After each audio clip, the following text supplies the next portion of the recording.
Well, hi guys, welcome. And who dat? I'm Joe. Thanks for tuning in to Rosenfield 10, where I cover our beloved Bless You Boys in black and gold, the New Orleans Saints. And today I'm going to be doing some predictions for the upcoming 2025 season. And we'll see what happens at the end of the year and how close I was. When I present the categories in this video, you guys leave your comments down low and let me know who you think can make the grade. So we're going to go with some basic stuff here. A lot of it is probably pretty obvious, but let's put it all on record and check it out when the season ends. So I'm going to start with some offensive numbers. Who's going to lead the team in rushing yards, total rushing yards? Yeah, that's got to be Alvin Kamara. I'm assuming he's going to break 1,000 yards rushing for the first time in his career. I'm assuming he's going to get about 1,056 yards, and he'll probably have roughly 16 touches to 20 touches a game. Probably miss a couple of games, have 240 total carries, somewhere's around there, maybe a little more. And I'm predicting he'll break 1,000 yards. He'll be the leading rusher for the Saints. Who is going to lead the team in rushing touchdowns? Once again, we're going with Alvin Kamara. I'm assuming you guys agree. This is going to be my leader in rushing touchdowns this year for the Saints. I'm going to go ahead and predict that Alvin Kamara gets 7 rushing touchdowns. 7. All right, next category, catches. Who's going to have the most catches? Who's going to have the most receptions? I'm going to go ahead and pick wide receiver Chris Olave. I think he's going to catch 70 passes this year. I think Alvin Kamara might be pretty close to total catches. I can see our quarterbacks checking the ball down quite a bit, Alvin getting involved in the passing game quite a bit. But I'm going to go ahead and etch it out to wide receiver Chris Olave, most receptions, most catches in this upcoming season. Who's going to lead the team in receiving yards? I'm going to go with wide receiver Chris Olave again. It's going to be close between he and Rashid Shaheed, but I'm going to pick Alvin Kamara here, and I'm going to assume he gets about 840 receiving yards. I don't think he's going to break 1,000. And I'm assuming he's going to miss 2 to 3 games. This is my predictions now. If you guys think Olave is going to lead the team in receiving yards, let me know in the comments how many yards you think he's going to get.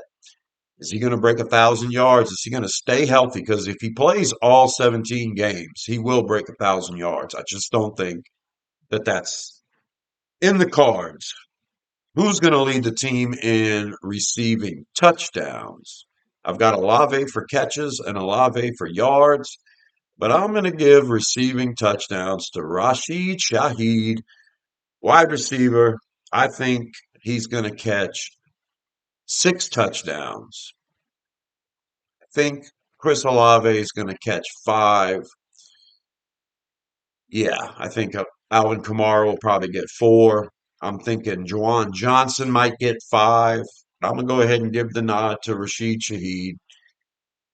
A total of 6 receiving touchdowns on the year. I've actually got quarterback stats to think about. We know Rattler is the starter. We know Shuck needs a chance to prove himself. So, how many games is each of these quarterbacks going to get? I'm thinking passing yards. I'm thinking Rattler's going to make it for 6 games, and then we're going to put Shuck in for 11. That's my prediction on the matter. So I'm going with quarterback Tyler Shuck to lead the team in passing yards. And I think in 11 games, he's going to have 2,450 yards, somewhere's around there, which is an average of about 220 something yards a game. So I'm giving the edge to Shuck. Leader in passing yards, 2,450. Who's going to lead the team in passing touchdowns? Same thing. If Shuck gets the majority of the games, and I believe it's going to work out that way, Rattler will get the first six, Shuck will get the last 11.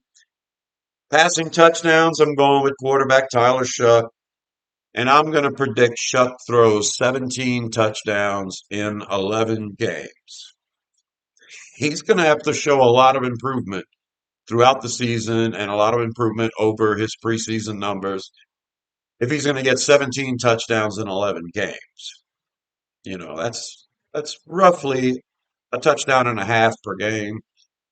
So for every game he gets one touchdown, he's probably going to have to get a game with two. We'll see what happens. That's my prediction. Let me know in the comments what you think. Let's go to the defensive side of the ball.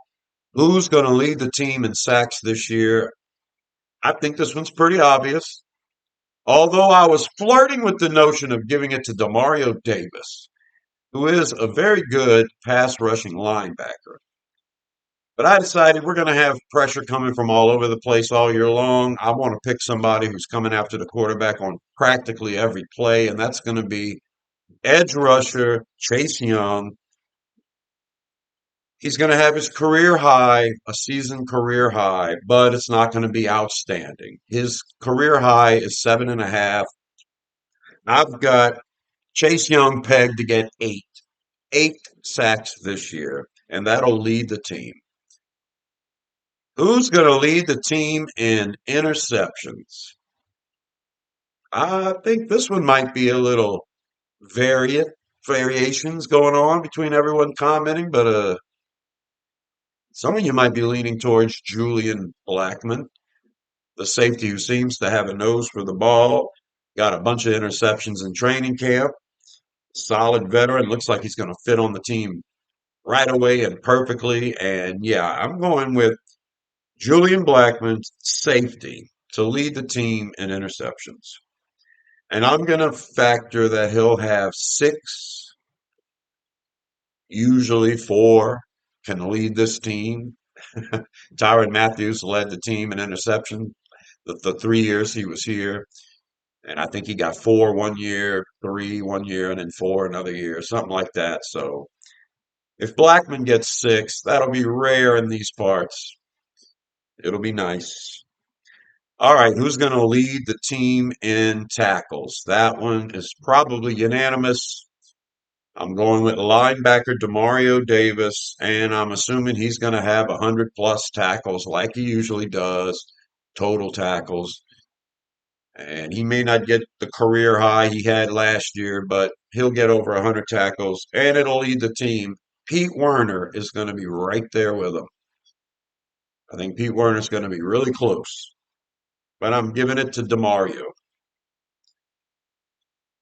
All right. How about MVP for the team? Let's break it up into both sides of the ball. So let's go with defensive MVP. If you've got Chase Young leading the team in sacks and Julian Blackman leading the team in interceptions, Demario Davis leading the team in tackles, it's surely the MVP on the defense has to be one of those guys, right? I'm going with cornerback Alontae Taylor. And man, I hope he comes back soon and he's healthy and he stays healthy the whole year because that position he's playing, the nickelback this year in this system, should feature quite heavily the abilities that Taylor has. A good tackler, really good in coverage, makes plays on the ball. He can break passes up and he can rush the passer. So, although he won't lead the team in interceptions, I still think he'll probably get 4 or 5. Although he won't lead the team in sacks, I still think he'll probably get around 4. And although he won't lead the team in tackles, he'll still have 70 or more. So he's going to be an all around player. And I think even though you can't focus on certain numbers and say, hey, there's your bona fide defensive MVP, I think everyone to a man or lady watching the Saints play this year will feel very strongly that Alontae Taylor is one of those MVPs. And he's going to have to be if we're going to be any good this year. I mean, just to be competitive. Here's hoping Taylor plays this weekend. If he doesn't, here's hoping he's not out for long. What about on the offensive side? The offensive MVP, I'm going to go with running back Alvin Kamara. I think he'll have 1,000 yards rushing. I think he'll have 500 or more receiving yards. That'll make him a 1,500 yard overall all purpose yardage player. And yeah, 1,500 yards on this team should give you the offensive MVP. The team MVP, I don't have a graphic for that. Maybe it's Blake Groupie, but I do have some other things I want to talk about overall. Let's start with the defense. What did I learn from watching the preseason? I did some videos breaking down the offense and the defense right around the start of training camp. It was before preseason ever started, so I've changed my opinion about some of this stuff. I thought the defense was going to look pretty awful going into the training camp, but after preseason and the offseason, I'm a little more optimistic about the defense. What did I see that scared me? The red zone defense wasn't very good. Teams seemed to score touchdowns every time they got down there. And I know that Brandon Staley's defense is a bend, don't break. Keep everything in front of you. Don't let them get the big play. And they chip, chip, chip, chip till they get to the red zone, and you need to stop them at that point if this defense is going to be effective, or you need to create the turnovers. Well, I didn't see a lot of red zone happening from our defense in preseason, so I'm a little worried about that. As far as the pass rush goes, I think we're going to get creative with blitzes, and we probably haven't seen a lot of what we're going to see. I'm hopeful that the pass rush can be effective, but from what I saw in the offseason, the pass rush couldn't finish. Much like Chase Young in his entire career, everything was getting there, but we wasn't getting the guy down. So I worry about that. And the other thing I worry about on defense is, of course, the run defense. It was awful last year. Brandon Staley's tenure at the Los Angeles Chargers didn't result very good, didn't have very good rush defense results. So I'm a little worried about it overall, and what I saw in preseason was it was pretty bad. Now, once Devin Gottschall and the starters were out there for the third game, the running defense looked a lot better. But it's still a concern of mine. So that's my three major concerns on defense: the red zone defense, our inability to finish when we're pass rushing, and the overall run defense. And that goes for running quarterbacks as well as running back running the ball. Okay. Those are my major concerns. I kind of thought the defense would be bottom of the barrel in total defense, maybe 20th in total defense at best. But I'm going to go ahead and predict, since I'm being a little more optimistic about the defense, that we're going to be 16th in total defense, meaning yards allowed. I think we're going to be in the middle of the pack. I think we're going to allow a bunch of stuff in front of us. And how's the scoring defense going to work? I'm going to go with 16th overall in scoring defense as well.